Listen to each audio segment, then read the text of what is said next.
저는 20대 청년 시절을 이 용산에 있는 충신교회에서 보내었습니다.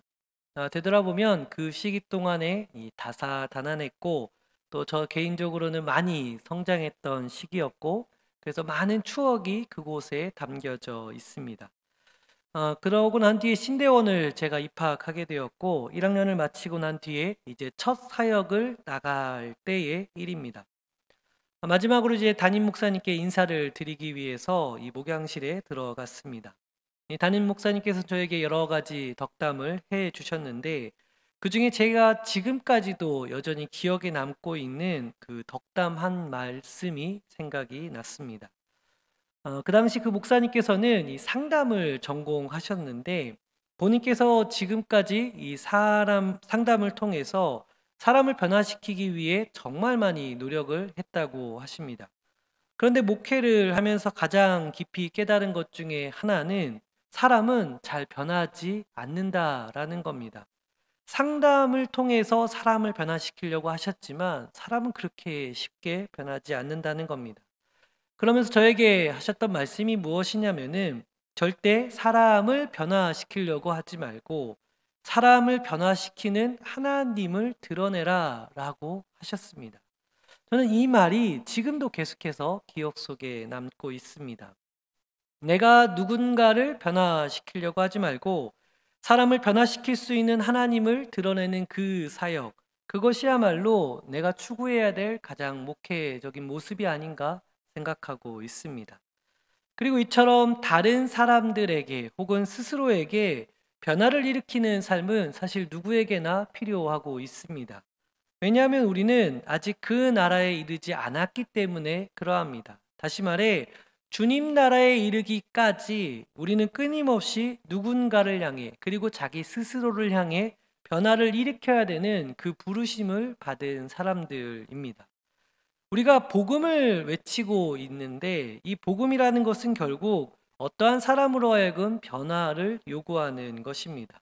그 사람이 복음을 받아들여서 하나님을 만나게 하는 것, 이 변화를 바로 우리가 하고 있는 것입니다. 그래서 우리는 이 복음을 전하는 사람이 되겠다라고 부르심을 받았고 또 그렇게 다짐하며 살고 있습니다. 이것은 오늘 본문 28절에 언급한 것처럼 요단강을 건너기 전까지 우리가 해야 될 일이기도 합니다. 28절 말씀인데요. 이 일은 요한이 세례를 베풀던 곳, 곧 요단강 건너편 베다니에서 일어난 일이다라고 기록하고 있습니다. 저는 이 구절을 이렇게 해석을 했습니다. 우리가 흔히 주님 나라에 이르는 것을 이 요단강 건넌다라고 표현을 합니다. 이 출애굽 시기에 요단강을 건너서 이 약속의 땅에 들어가는 것을 빗대어서 우리도 요단강을 건너 약속하신 주님 나라에 이르는 것을 우리가 흔히 말하고 있습니다. 따라서 오늘 본문에서 요단강 건너기 전에 이러한 일들을 행하였다라고 하였듯이 우리도 요단강 건너기 전에 다시 말해 주님 나라에 이르기 전에 이렇게 살아야 한다라고 이해했던 것입니다. 그래서 이러한 삶이라는 것은 나를 변화시키고 다른 사람을 변화시키어서 그리고 그 변화시키는 주체가 되는 하나님을 잘 드러내는 것, 그것이 바로 우리가 주님 나라에 이르기 전까지 해야 될 일들이라는 겁니다. 흔히 변화를 위해서는 세 가지의 요소가 필요하다라고 합니다. 먼저는 그 변화를 해야 되는 대상자가 변화의 필요성을 먼저 느껴야 하고 또 그 특정한 계기가 있어야 하며 변화 이후에 대한 확신이 있어야지만이 변화를 일으킨다라는 겁니다. 그리고 이를 위해서 상당히 많은 에너지가 투입되어지게 됩니다. 가만히 있으려 하는 성질보다 더 많은 에너지가 투입되어야지만이 변화될 수 있기 때문에 그러합니다. 마치 공이 그대로 있을 때보다 더 많은 힘이 들어가야 찌그러지는 것과 같습니다. 어쩌면 그러하기에 변화를 앞두고 있는 우리에게 있어서는 늘 부담감을 갖게 되는 것 같습니다. 그만큼 에너지가 많이 있어야 한다라는 생각을 하기 때문에 그러합니다. 그래서 앞서 말씀드린 목사님의 그 이야기가 다시금 생각이 났습니다. 나 스스로나 혹은 다른 사람을 변화시켜야 한다라고 생각하면 한계가 분명히 나타나게 되는데 우리 하나님은 한계가 없으시기 때문에 그러합니다. 능력이 무한하신 하나님을 만나게 되어진다면은 그 안에서 사람은 변화될 수밖에 없습니다. 이 지구상에 아무리 단단한 얼음이라 할지라도 태양 앞에서는 녹아지는 것과 같습니다. 이러한 차원에서 오늘 본문의 말씀을 통해 변화를 일으키시는 그 하나님을 우리가 어떻게 드러낼 수 있는지, 또 그 하나님 앞에서 우리가 어떠한 삶을 살아내는 것이 옳은지에 대해서 한번 고민하는 시간을 갖고자 합니다. 바라옵기는 성령의 도우심 가운데 우리의 심령이 깨우침을 받고 또 새로운 변화를 받아 주님의 뜻을 이루어가는 그런 귀한 시간이 되기를 간절히 소망합니다. 먼저 오늘 본문 19절에서부터 21절까지 말씀입니다.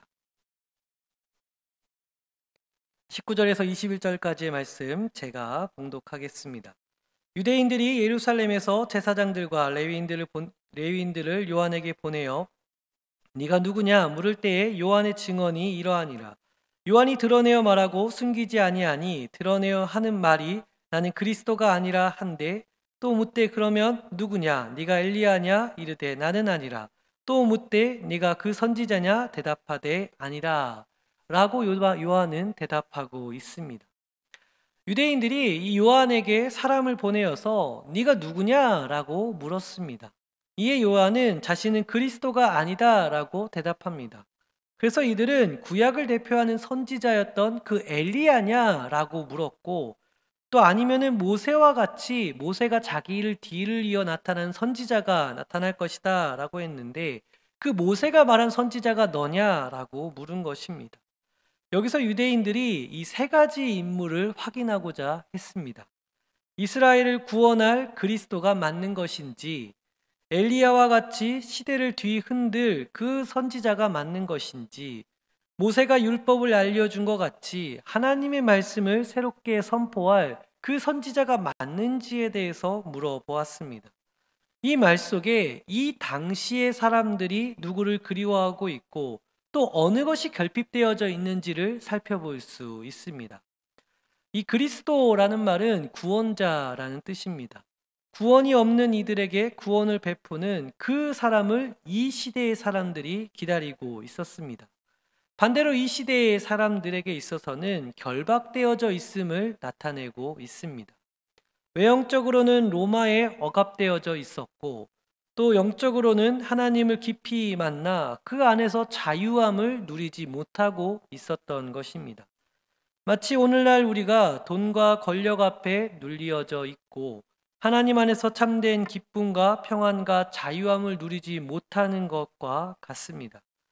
또한 엘리야는 하나님의 직접적인 그 임재하심, 살아계심을 증거했던 선지자입니다. 하나님께서 생생하게 역사하시는 그 역사의 현장을 이 시대의 사람들이 느끼지 못하고 있었던 것입니다. 어쩌면 그러하기에 세례 요한이 베푸는 이 침례 속에서 사람들은 마음속에 무엇인가 그 뜨거운 것을 경험했던 것으로 보여집니다. 자신의 죄를 자복하고 눈물을 흘리고 물속에 들어갔다 나오면서 새롭게 되어지는 그 경험을 속에서 이들은 하나님을 만났던 것입니다. 그리고 마지막으로 그 선지자, 그 모세가 자신의 뒤를 이어 나타날 것이다 얘기했던 그 선지자냐라고 물었습니다. 모세가 율법을 대표하는 인물이라고 할 때에 이 선지자는 모세와 같이 말씀을 새롭게 증거할 사람이었을 것입니다. 이 말은 이 시대 속에서는 말씀이 없었다라는 뜻을 갖고 있습니다. 살아있는 말씀은 듣는 사람으로 하여금 움직이게끔 만듭니다. 하지만 그 시대 사람들은 이 듣는 이로 하여금 아무런 변화를 일으키지 못했습니다. 왜냐하면 말씀을 가장 가까이 대하는 이들이 너무나도 큰 외식 속에 살아왔기 때문에 그러합니다. 말씀을 누구보다 잘 알고 있다 여겼던 이들이 그 말 그대로 말씀을 가장 많이 무시하며 살았던 것입니다. 그런데 세례 요한이 선포한 회개의 말씀은 사람들로 하여금 움직이게 만들었습니다. 따라서 사람들은 세례 요한을 두고 이렇게 오해하기 시작한 것입니다. 그 당시 시대에는 나타나지 않았고 구약에서 말로만 들었던 그 일들이 눈앞에 펼쳐져 있었기 때문에 그러합니다.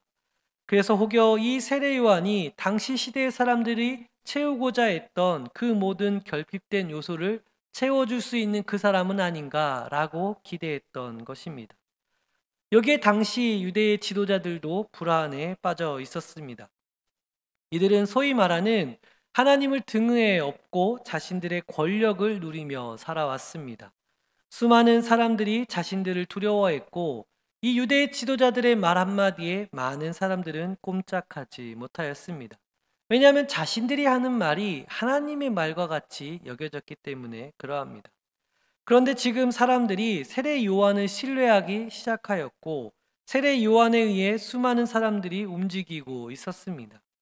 당연히 자신들의 권력에 대한 도전으로 여겨졌고 이대로 수많은 사람들이 세례 요한을 따르게 된다면은 자신들은 말 그대로 아무것도 아닌 사람들이 될 수 있었습니다. 따라서 만일 세례 요한이 스스로를 향해 내가 무엇이다 라고 말하는 그 순간 올무를 채워서 넘어뜨리려는 계획을 품고 있었던 것입니다. 마치 예수님을 넘어뜨리기 위해서 많은 술수를 펼쳤던 것처럼 이들은 세례 요한을 향해 질문을 한 것입니다. 이에 대해 요한은 아주 단호하게 그리고 명확하게 대답하였습니다. 나는 그리스도가 아니고 엘리야도 아니며 그 선지자도 아니다라고 말하였습니다. 이 말을 한마디로 요약을 하자면은 나는 당신들이 말하는 그 대상, 주인공이 아니다라고 대답한 것입니다. 세례 요한은 주변에서 아무리 무엇이라 이야기를 해도 그리고 자신을 통해 무엇인가 커다란 역사가 일어난다 할지라도 흔들리지 않았습니다. 자신의 정체성을 굳건하게 붙잡고 있었습니다. 나는 아니다 라고 하는 말은 사실 쉽지 않은 고백입니다. 특히나 오랜 세월 힘든 삶을 살아온 이들에게 갑자기 모든 상황이 바뀌어서 모두가 자신을 주목하게 될 때에 그리고 그 모든 변화되는 순간을 경험할 때에 자신들을 향하여 기대되어지는 또 자신들을 향해 집중되어지는 그것을 향해서 스스로 부정하는 것은 결코 쉽지 않습니다. 오히려 우리는 조금이라도 기회가 주어진다면은 나를 인정해주고 나를 높여주는 것을 더욱 원하기까지 합니다. 그래서 반대로 내가 인정받지 못하였을 때에 크게 낙심하는 모습도 보여주기도 합니다. 나는 아무것도 아니고 그저 나그네와 같은 존재라 여기는 것은 결코 쉽지 않습니다. 세례는 당시에 이 새로운 형태의 신앙 행동이었습니다. 다시 말해 이전에 있지 않았던 신앙의 모습들인 것입니다. 이 역사 기록에 의하면은 이 세례 요한은 에세네파에 속하여져 있었다라고 합니다. 이 에세네파라는 것은 이 사람들은 이 쿰란 공동체라는 것을 형성하며 살고 있었는데 이 쿰란 공동체는 이 신앙의 순수함을 추구하기 위해서 사막으로 들어가 이 성경을 필사하는 일에 집중했던 공동체였습니다. 그래서 덕분에 오늘날 사고학에서 매우 중요한 이 사회 사본도 이들에 의해서 작성되었습니다. 이 쿰란 공동체가 머물렀던 그 터에 지금도 가보게 되면 이 특이한 형태가 남겨져 있는데 마치 커다란 수영장처럼 이 커다란 이 사각형 형태의 구덩이가 파여 있었습니다. 그리고 그 구덩이로 내려가는 계단도 볼 수 있습니다. 이 커다란 구덩이의 용도는 물을 가득 채워놓고 목욕을 하는데 사용했던 것입니다. 에세네파는 필사를 하기 위해서 목욕을 한 뒤에 성경을 쓰기 시작했습니다. 그리고 혹여 필사하던 중에 오타가 나면 그 즉시로 다시 그 목욕탕을 가서 다시 목욕 재개를 하고 또다시 성경을 쓰기 시작했습니다. 그만큼 하나님 앞에서 자신을 정결하게 한 뒤에 성경 말씀을 거룩하게 써나갔던 것입니다. 세례 요한은 이 공동체에 속하였다가 부르심을 받아 사막으로 나아갔습니다. 그리고 다시 대중 앞에 나타났을 때에 그가 세례를 베풀기 시작하였고 아마도 이 에세네학파가였던 그 쿰란 공동체가 했던 그 문화가 이 세례 요한에게 영향을 주어 침례를 했던 것이 아닌가 추측하게 되어집니다. 잘 아시겠지만 침례라는 것은 이 기본적으로 물속에 들어가는 것을 의미합니다. 물속에 들어갔다가 이전에 죄인으로 살았던 나는 죽고 하나님 안에서 다시 새 사람으로 거듭난다라는 의미 속에서 이 세대가 진행되어집니다. 다시 말해 나는 죽고 새 사람으로 태어나는 것입니다. 여기서 새롭게 태어난다라는 그 믿음이 나를 죽게 만드는 것입니다. 그래서 이전에 살았던 나의 존재가 부정될 수 있습니다. 내가 어떠한 변화를 원하고 또 누군가를 향해서 이 변화를 요구하게 되어진다라고 한다면은 사실 가장 먼저 내가 죽어야 합니다. 마치 주께서 죽으심으로 온 인류가 새 생명을 얻은 것처럼 우리의 삶이 내 욕심 가운데 죽어져야 새로운 것이 펼쳐지는 것입니다. 반드시 죽어야지만이 반드시 새로운 것이 나타날 수 있는 것입니다. 반대로 여전히 내가 살아있다라고 한다면은 변화는 일어날 수 없습니다. 주 안에서 죄악되어진 나의 모습, 여전히 나의 욕망 가운데 채워져 있는 그 육체적인 모습을 죽이는 삶이 되어지길 원합니다. 그래야 우리가 그리스도인으로서 마땅히 세상을 살아낼 수 있습니다. 특히나 세례 요한에게 사람들이 찾아와 무엇이라도 된 것처럼 부추기는 그때에 우리가 더욱더 스스로를 향해 부정해야 하는 것입니다. 나를 향해 어떠한 공격을 하든 혹은 나를 향해 어떠한 칭찬을 하든지 간에 내가 흔들리려고 그 사람들이 말하는 그 수많은 말 앞에 나는 그저 아무것도 아닙니다 라는 고백이 우리에게 필요한 것입니다. 다시 우리가 주님 앞에 엎드리는 삶이 먼저 요구되어지고 있습니다. 주께서 십자가 앞에 죽으심과 같이 여전히 살아있는 내가 죽을 수 있도록 우리 주님께 간구해야 할 것입니다. 이러한 축복이 축복이라 말하는 것이 참 애매할지 모르지만 권면 드리기는 주님 안에서 죽으시는 은혜가 가득하시길 바랍니다. 그리하여 주님의 사람으로 인정받고 하나님 앞에서 그리고 사람 앞에서 살아가는 우리 모두가 되기를 간절히 축원합니다. 이제 우리가 죽었다라고 한다면은 그 다음 단계도 살펴볼 수 있습니다. 본문 22절과 23절 말씀인데요. 우리 함께 이 말씀을 봉독하도록 하겠습니다. 또 말하되 누구냐 우리를 보낸 이들에게 대답하게 하라. 너는 내게 대하여 무엇이라 하느냐. 이르되 나는 선지자 이사야의 말과 같이 주의 길을 곧게 하라고 광야에서 외치는 자의 소리로라 하니라. 아멘. 계속해서 세례 요한이 아니다라고 대답하다 보니까 이제는 사람들이 묻습니다. 그러면 너는 너 스스로를 향해서 무엇이라 말하고 있느냐라는 것입니다. 이에 요한은 주의 길을 곧게 하기 위해서 광야에서 외치는 자의 소리로서 자신을 설명합니다. 이를 위해 떠올리자라고 한다면은 옛날에 왕이나 혹은 어떤 고관이 행차할 때에 그 앞에서 소리를 치며 왕이 지나가신다라고 외치면서 너희 사람들아 무릎을 꿇고 머리를 숙여라 외치는 사람이 있습니다. 요한은 자기 스스로를 그와 같다라고 설명하고 있습니다. 자신은 아무것도 아니다라고 말한 요한은 그 스스로의 정체성을 주님 앞에서 주님이 그 오심을 세상 사람들에게 선포하는 사람이라고 설명하고 있습니다. 그리고 이것이 우리가 이제 행해야 될 모습인 것입니다. 세상 속에서 우리가 우리를 향해서 누구라 과연 외치고 있는지 한번 생각해 보면 좋겠습니다. 세상 속에서 누구를 드러내고 있고 누구를 자랑하는지 고민해 보면 결국 나를 외치고 있는 모습을 볼 수 있습니다. 내가 이만큼 이루어냈고 내가 이런 사람이다 라고 설명하고 있습니다. 혹은 어떤 사람은 내 가족을 매우 자랑스러워 합니다. 특히나 우리나라의 문화 속에서는 자녀가 만일 세상 속에서 어떤 인정받는 사람이라고 한다면은 자녀를 자랑합니다.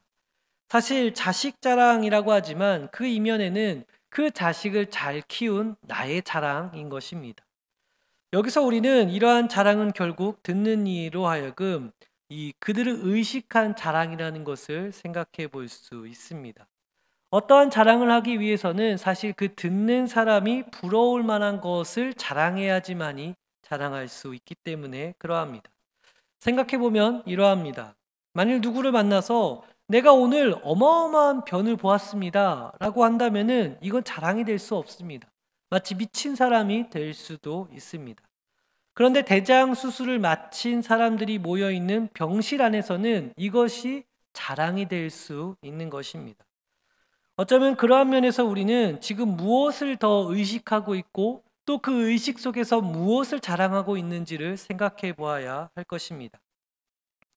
나의 자랑을 부끄러워할 만한 그 세상을 우리가 보고 있는 것은 아닌지, 나의 자랑을 오히려 세상 속에서 이상하게 여겨지는 그 하나님을 자랑하고 있는 것인지에 대해서 우리가 고민해 볼 필요가 있다라는 것입니다. 예전에 제가 이제 수요 예배를 마치고 집으로 가고 있었습니다. 그 당시에 이제 다녔던 교회는 수요 예배가 마쳐지게 되면은 이 각자 자연스럽게 통성 기도를 하고 돌아가는 그런 문화가 있었습니다. 그래서 깊은 기도 속에서 이 하나님의 은혜를 경험하고 이 집으로 돌아가다 보니까 이 마음 속에 너무나도 크게 기쁨이 가득했습니다. 그러니까 이 마음속에 채워진 그 은혜가 말 그대로 세상에 줄 수 없는 그 평안함과 행복감이 가득히 채워져 있었습니다. 그래서 그 당시 차가 없었기 때문에 이제 버스를 타고 집으로 가고 있었는데 집까지 가기 위해서는 버스를 한번 갈아타야 했습니다. 첫 번째 버스에서 내려가지고 두 번째 버스를 탔는데 맨 뒤에 있는 그 창가 자리가 딱 비어져 있었습니다. 그래서 그곳에 앉아서 이제 찬양을 들으면서 가고 있었는데 마음속에선 여전히 그 찬양의 기쁨과 또 기도 속에 주셨던 그 하나님의 은혜가 가득히 채워져 있었습니다. 그런데 불현듯 마음속에 이런 음성이 들려지는 겁니다. 종도가 너 나를 사랑하니? 라고 묻는 것입니다. 그래서 너무나 당연스럽게 네 주님 너무나도 주님을 사랑합니다 라고 고백했습니다. 그리고 잠시 시간이 지나고 난 뒤에 또다시 마음속에 이렇게 음성이 들려졌습니다. 그러면 너 지금 있는 곳에서 두 손 들고 찬양해봐. 이런 음성이 들려지는 겁니다. 이때부터 모든 행복감이 다 사라지고 갑자기 공포의 시간이 시작되기 시작했습니다. 은혜는 온데간데 없이 갑자기 하나님의 음성을 듣고 있는 것인지 내가 마귀의 소리를 듣고 있는 것인지 큰 혼란 속에 빠졌습니다. 그래서 마음속에 다시 물었습니다. 주님, 그게 무슨 말씀이신가요? 여기 지금 사람이 너무 많은데 여기서 제가 손 들고 하면 미친놈 취급받습니다. 라고 기도했습니다. 근데 주님은 그게 뭔 상관이냐? 너 나를 사랑한다면 두 손 들고 한번 찬양해봐 라고 하는 겁니다. 그래서 한순간 내가 미친놈이 될 것인가, 믿음이 없는 놈이 될 것인가에 대한 그 선택의 기로 속에 서 있었습니다. 그리고 한참을 고민하고 또 고민하던 끝에 결론에 도달해서 이렇게 저는 응답을 했습니다. 이 창가 벽 쪽에 한쪽 손을 이렇게 기대고 난 뒤에 마치 살짝 잠든 것처럼 손을 이렇게 기대고 마음속에 주님께 외쳤던 겁니다. 주님, 저 손 들고 찬양하고 있습니다. 너무 부끄럽지만 그렇게라도 제 믿음을 지켜야 했던 것입니다. 그러고 난 뒤에 마음속에 주님의 음성이 다시 들리기 시작했습니다. 너는 앞으로 길거리에서 예수천국 불신지옥을 외치는 이들을 향해 그 어떤 비난도 하지 마라 라고 하시는 겁니다. 그들은 나를 향한 사랑을 어떠한 상황에서도 나만 집중하며 그렇게 외치고 있는데 네가 감히 지금 손도 못 들고 있으면서 했던 네가 감히 그들을 향해 비난할 수 있느냐라고 하신 것입니다. 그 뒤로 사람을 향해 속단하는 일은 가급적 자제하게 되었습니다. 내가 볼 때의 그 사람은 저렇게 하면 안 되는데 라고 여길지는 몰라도 혹은 내가 볼 때에 이 사람 너무 훌륭한데 여길지 몰라도 하나님의 평가는 다를 수 있기 때문에 그러합니다. 그것보다 앞서서 내가 하나님 앞에 살아가고 있음을, 하나님께 더 집중하고 있음을 더 깊이 고민해야 되는 것을 깨닫게 되었습니다. 우리의 삶이 어떠한지에 대해서 한번 생각해 보면 좋겠습니다. 우리가 과연 누구를 의식하며 살고 있느냐라는 겁니다. 예수님은 이 땅에 오셔서 허름한 옷을 입고 굶주리며 이 먼지를 뒤집어 쓰면서까지 거리를 활보하셨습니다. 마치 우리에게 세상에 있는 것 그게 뭐 그렇게 대수롭냐라고 말씀하시는 것처럼 행동하셨습니다. 반대로 그러한 외형적인 모습과는 반대로 아버지의 뜻을 이루기 위해서는 기꺼이 십자가 위에도 올라가셨습니다. 물론 우리가 예수님과 같이 될 수는 없습니다. 그러나 예수님께서 걸어가신 그 길을 따라가도록 초대받은 사람임은 분명합니다. 그래서 우리가 성령의 도우심 아래 그 예수님의 삶을 살아가고자 부단히 애써야 하지 않을까 싶습니다. 세례 요한도 그러하였습니다. 세상 사람들이 무엇라 하던지 간에 그거 신경 쓰지 않고 나는 광야에서 우리 주님 오실 것을 선포하는 사람이다라고 자기 스스로를 설명하였습니다. 그러와 마찬가지로 우리도 세상 가운데 주님을 자랑하는 사람들이 되어야 할 것입니다. 하나님을 자랑하는 삶이 되어야 합니다. 그렇게 자랑할 만큼 우리의 하나님은 사랑스럽고 또 우리를 사랑하시기 때문에 그러합니다. 우리의 아버지 되신 하나님을 부끄럽게 여겨서는 안 될 것입니다. 세상이 우리 아버지를 욕한다 할지라도 우리의 아버지 되신 하나님은 충분히 우리에게 있어서 자랑스러우신 분이기 때문에 그러합니다. 우리가 어떠한 변화를 받거나 혹은 변화되어져야 될 사람들에게 주님을 증거하고자 한다면은 이 하나님, 이 예수 그리스도를 누구보다도 자랑스러워야 할 것입니다. 그러면 끝으로 오늘 본문에서 세례 요한은 예수님을 어떻게 증거하였는가를 살펴보도록 하겠습니다. 본문 25절에서부터 27절까지의 말씀인데요. 제가 봉독하겠습니다. 또 물어 이르되 내가 만일 그리스도도 아니요 엘리야도 아니요 그 선지자도 아닐진데 어찌하여 세례를 베푸느냐. 요한이 대답하되 나는 물로 세례를 베풀거니와 너희 가운데 너희가 알지 못하는 한 사람이 섰으니 곧 내 뒤에 오시는 그이라. 나는 그의 신발끈을 풀기도 감당하지 못하겠노라 하더라. 아멘. 이번에 사람들이 그러면 너는 왜 세례를 베푸느냐라고 묻기 시작합니다. 한마디로 말해서 너 지금 왜 그렇게 사니? 너 지금 그 일 왜 하고 있니? 라고 묻고 있는 것입니다. 그런데 특이하게도 세례 요한은 그들의 질문과는 다소 다른 엉뚱한 대답을 하기 시작합니다. 내 뒤에 오시는 이가 계신데 나는 그의 신발끈을 풀기도 감당하지 못한다 라고 답한 것입니다.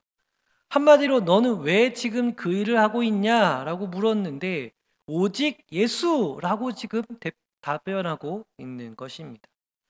아마도 질문한 사람은 이게 뭔 뚱당지 같은 소린가 라고 생각할 것입니다.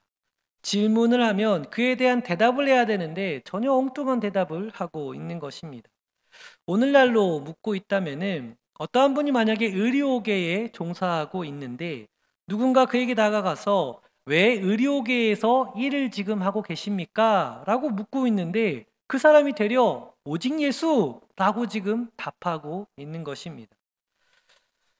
요즘 개인적으로 제가 좀 큰 고민 가운데 빠져 있는 질문이 하나 있습니다. 이 창조론과 이 진화론을 어떻게 이해할 것인가에 대한 질문입니다.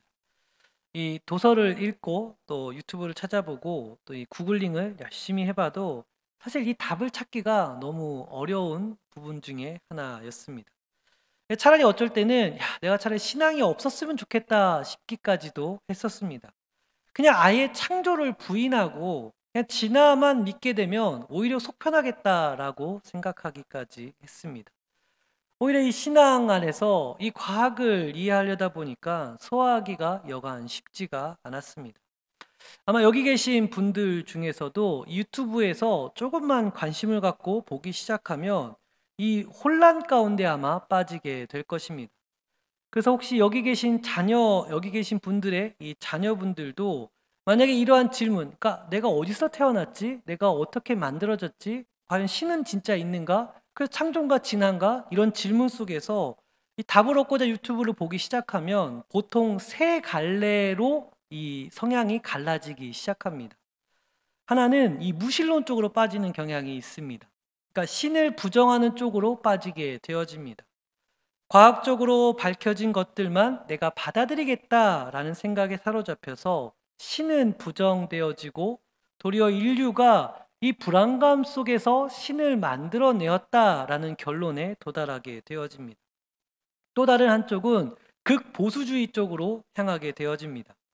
이 과학적인 사고를 모두 무시하고 이 성경에 기술된 내용만 내가 받아들이겠다라고 하는 것입니다. 이렇게 되면 문제는 다른 사람들과 모든 담이 쌓여지고 이 관계가 다 단절되어지게 되어집니다.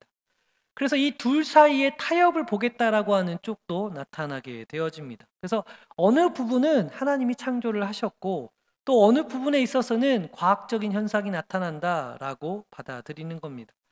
그래서 교회에서도 이단 취급받고 또 과학계에서도 이단 취급받는, 그러니까 말 그대로 양쪽에서 두드러 맞는 삶을 살게 되는 겁니다. 그래서 문득 이런 생각을 했습니다. 과연 이 질문 속에서 나는 어떠한 삶을 살아내야 되고 내가 어떻게 이걸 소화할 것인가에 대한 생각을 했고, 과거에는 과연 이런 일이 없었을까? 그리고 이 신앙과 학문의 그 대립 구도 속에서 이것을 잘 소화한 사람은 과연 없는가에 대한 질문을 했습니다.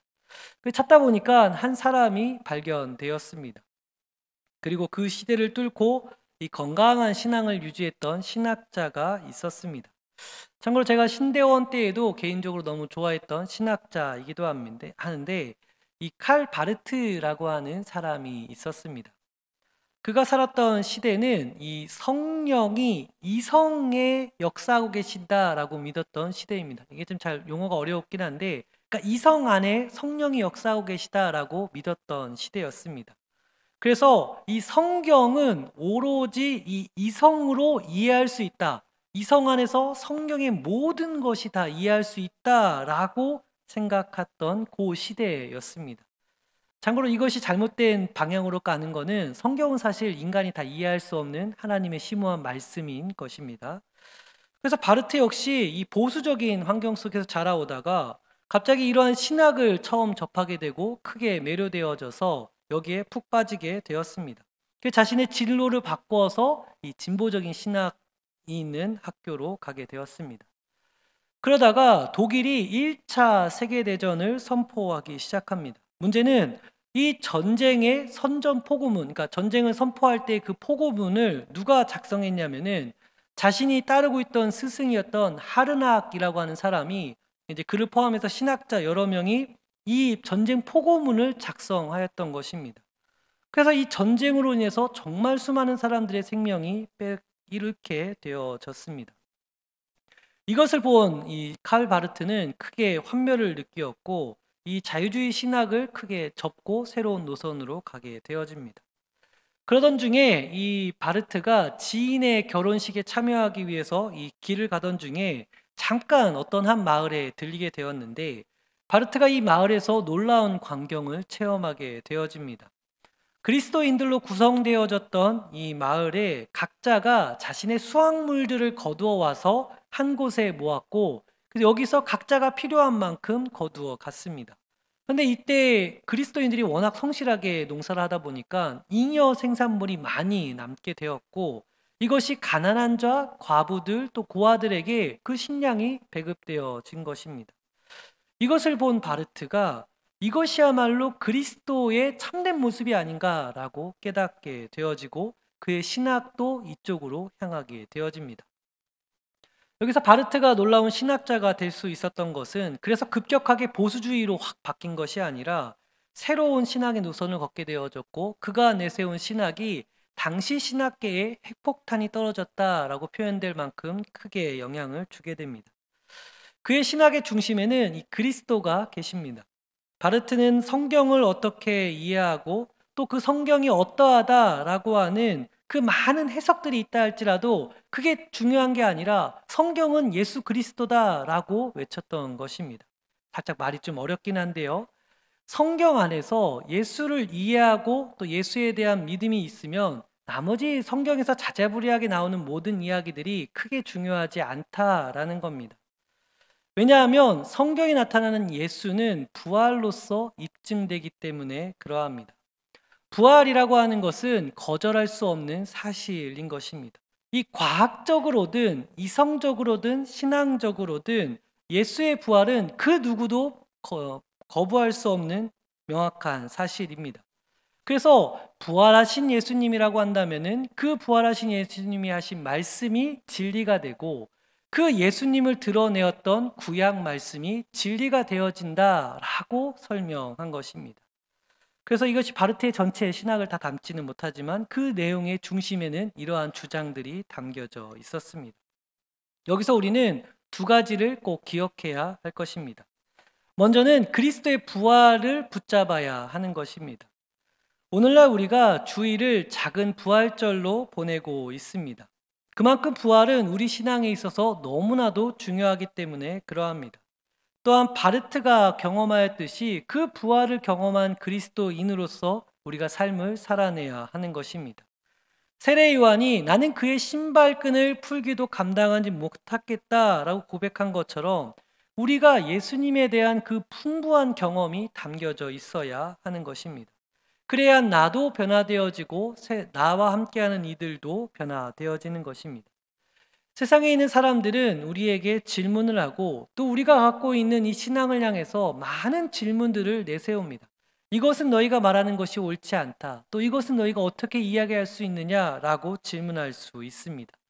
이때 우리가 대답할 수 있는 것이 무엇이냐면은 바로 부활의 주님이라는 것입니다. 그리고 그 부활의 주님을 경험한 우리가 삶을 증거할 때에 그 사람들에게 다소 엉뚱한 대답이지만 가장 명확하고 영향력 있는 대답이 되는 것입니다. 구차하게 이것저것 막 논쟁하고 답변할 필요가 없이 오히려 우리는 부활하신 예수님, 그 부활하신 예수님을 경험한 나의 삶을 나타낼 때에 오히려 더 큰 대답이 된다라는 것입니다. 오히려 이 세상은 지금 너무나도 많은 말들이 넘쳐나고 있습니다. 그 말 많은 세상 속에서 우리는 이 예수님만을 외칠 때에 그들에게 진정한 변화가 일어날 수 있는 것입니다. 말씀을 정리하고자 합니다. 요단강 건너기 전에 우리는 주님을 증거하는 삶으로서 부르심을 받았습니다. 그러한 삶을 위해 우리는 먼저 나 스스로를 부인해야 할 것입니다. 내가 죽어야 주님이 드러나기 때문에 그러합니다. 내가 주인공으로 내세워질 때에는 주님은 오히려 우리 뒤에 가리워지기 때문입니다. 또한 주님을 외치는 자, 곧 주님을 자랑하는 삶을 우리가 살아내야 할 것입니다. 세상이 외치는 것과 같이 나를 자랑하는 것이 아니라 주님을 더욱 자랑하는 삶이 우리 가운데 이루어져야 할 것입니다. 끝으로 우리는 세상의 수많은 질문 앞에 오직 예수, 부활하신 그 그리스도를 증거해야 할 것입니다. 부활하신 주님이요, 또 그 부활하신 주님을 경험한 우리의 고백이야말로 그들의 삶에 있어서 가장 크게 영향을 줄 것이기 때문에 그러합니다. 오히려 우리에게 있는 많은 말들이 주님을 가릴 수 있습니다. 나의 등 뒤에 서 계시는 주님을 우리가 기억해야 하겠습니다. 내가 엎드리면 우리 주님이 드러납니다. 그리고 드러난 주님은 나와 함께한 이들에게 있어서 변화를 일으키십니다. 그러나 내가 여전히 서 있게 되어지면 주님은 나로 인하여 가리워지게 될 것입니다. 주님 나라에 이르는 그날까지, 저 요단강 건너는 그 전까지 이러한 주님을 늘 증거하며 하나님 앞에서 귀한 삶을 살아내는 우리가 모두가 될 수 있기를 간절히 축원합니다. 기도하겠습니다.